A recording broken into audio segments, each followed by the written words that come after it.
Sarah est cette enfant de 11 ans déclarée consentante de son viol par le tribunal de Pontoise parce qu'elle a subi sans protester.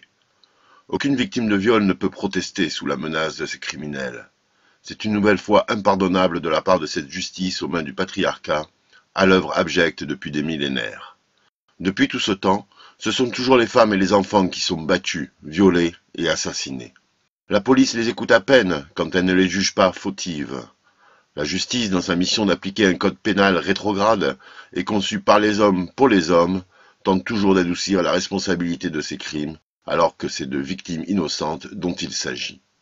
Mais non, une jupe trop courte, un enfant trop âgé pour ne plus être considéré comme tel, et le crime est excusé, bafouant la victime une fois de plus.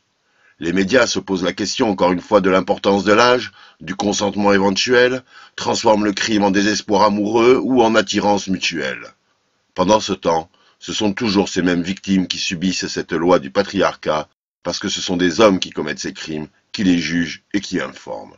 C'est donc aussi le moment de réfléchir à comment endiguer ce cancer sociétal qui touche femmes et enfants sans que rien ne soit fait par les autorités de chaque pays de ce monde. Il ne s'agit pas de prôner la violence physique ou carcérale envers ces criminels sexuels exerçant leur folie à la maison comme dans la rue. Il s'agit de penser autrement et surtout de demander à ces mêmes autorités policières, judiciaires et journalistes de réviser leur mode de traitement de ces horreurs en prenant en compte par défaut le supplice de la victime sans jamais chercher à défendre a priori le coupable présumé.